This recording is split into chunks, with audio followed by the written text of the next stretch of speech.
Every spring, garden centers sell strawberry plants by the millions, flats of them stacked by the door, promising sweet summer harvests. And almost nobody mentions that the strawberry is one of the lowest yielding berry plants you can put in the ground.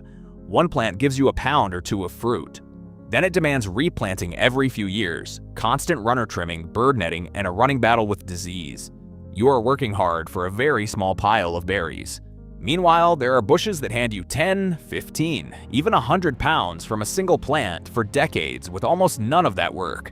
You have just never been sold them, because most of them can't be shipped, which means no supermarket can sell the fruit and no garden center makes much pushing the plant. Here are the ones worth planting instead. And the first one was actually illegal to grow in America for 50 years. The blackcurrant. From 1911 until 1966, the United States federal government banned this berry, not for anything it did to people. The bushes could carry a fungus called white pine blister rust, and the timber industry wanted its pine trees protected, so the plant was outlawed across the country. For half a century, blackcurrants simply vanished from American life, and when the ban finally lifted, nobody remembered them. A whole nation forgot a fruit existed. Europe, which never stopped growing them, kept right on making Ribena cordial and French cassis from the same berry. Here's what America was missing.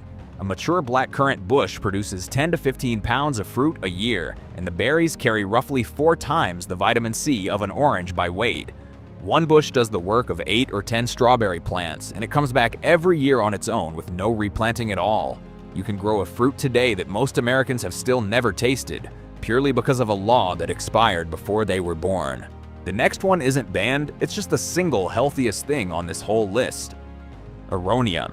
When the USDA ran antioxidant tests across a huge range of fruits, one plant came out on top. Not blueberries, not acai flown in from the tropics. Aronia, a tough native North American shrub also called chokeberry, measured the highest antioxidant level of any fruit they tested, and it is almost aggressively easy to grow. A mature bush yields 15 to 20 pounds a year. It shrugs off cold down to 40 below. It fruits in poor wet soil where other berries drown, and it is very nearly pest and disease free, so you basically never spray it. Poland built an entire commercial industry on it while American gardeners walked straight past. One honest catch, and it's in the other name, chokeberry. Fresh off the bush, they're mouth-puckeringly astringent. But cooked into juice, jam, or wine, that same berry turns deep and rich, and you're drinking the most antioxidant-dense fruit ever put on a lab bench grown in your own yard. The next one they took to space. Sea buckthorn.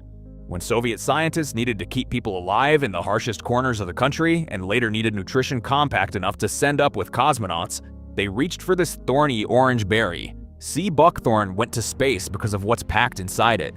7 times more vitamin C than an orange, by weight, plus oils the skincare industry now pays a fortune for. But the real magic is where it grows.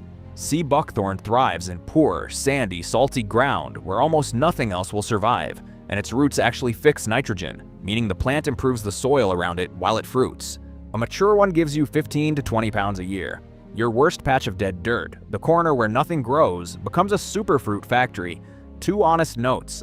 The branches are thorny, so harvesting takes technique, and you need both a male and a female plant to get fruit. The next one is the opposite of exotic. It was feeding this continent long before anyone imported anything. The serviceberry.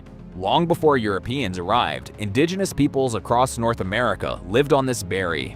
It went into pemmican, the dense travel food that carried people through long journeys and hard winters. It tastes like a blueberry with a faint almond note from the seeds, and depending where you live, you might know it as Saskatoon or Juneberry. Here's why it deserves a spot in far more gardens. It yields 8 to 15 pounds of mature plant, it's hardy almost anywhere on the continent, and crucially it thrives in ordinary rocky soil. That matters because the blueberry everyone actually wants demands acidic soil most people don't have and can't easily make. The serviceberry gives you that same blueberry experience with none of the soil fuss, and it was doing it here for thousands of years before the blueberry industry existed. The next one, you're currently paying a fortune for in little bags. The goji berry. Walk into any health food store and you'll find dried goji berries at $15 to $30 a pound. Almost all of it shipped from China, and enough quality worries around that imported supply that health-conscious buyers get nervous about it. Now here's the part nobody at that store mentions. Goji is just a shrub. a fairly tough, drought-tolerant, easygoing shrub that grows perfectly well across much of North America and hands you 4 to 7 pounds of fresh berries a year off a mature plant. Fresh goji is something you essentially cannot buy at any price because the berries don't ship, which is the exact reason that store only sells them dried and imported. You can grow the superfood they're marking up in your own backyard, eat it fresh, and know precisely what did and didn't go on it. And then there's the one that makes every other number on this list look small: the mulberry. For thousands of years, the silk industry ran on mulberry trees, planted across Asia because they grow almost anywhere and fruit no matter what you throw at them. And that reputation is not exaggerated. A single mature mulberry produces over 100 pounds of fruit a year. Put that next to the strawberry we started with, 1 to 2 pounds a plant versus 100 plus. A mulberry is very literally 50 to 100 times more productive than the berry everyone lines up to buy every spring. It gets better. You can keep a mulberry pruned to a manageable bush or let it become a small tree. It grows in heavy clay, in pure sand, in almost anything. Once established, people describe it as basically unkillable no matter how much you neglect it. And you cannot buy fresh mulberries in any grocery store on Earth because the ripe fruit is far too delicate to ship, so the only way to eat one is to grow it or find it. You harvest by spreading a sheet under the branches and giving it a shake, and it rains berries. Birds love them too, but the tree produces so absurdly much that there's always plenty left for you. So line them up against that flat of strawberries by the garden center door. A currant that was illegal for 50 years. The most antioxidant-rich fruit ever measured. A berry that went to space. A native that fed a continent. The superfood you overpay for dried.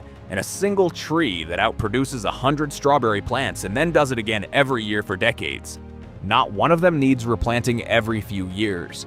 Not one of them needs the endless netting and spraying and fussing. And most of them produce a fruit you physically cannot buy at any price, in any store, because the whole reason they never reached you is that they don't survive a truck. The berry everyone plants is the one that ships and sells. The berries worth planting are the ones that don't. So tell me, how many strawberry plants have you fought with over the years, replanting and netting and cursing the birds? Drop the number in the comments, I want to see it. And if you already grow one of these bushes, tell me what your yield has actually been.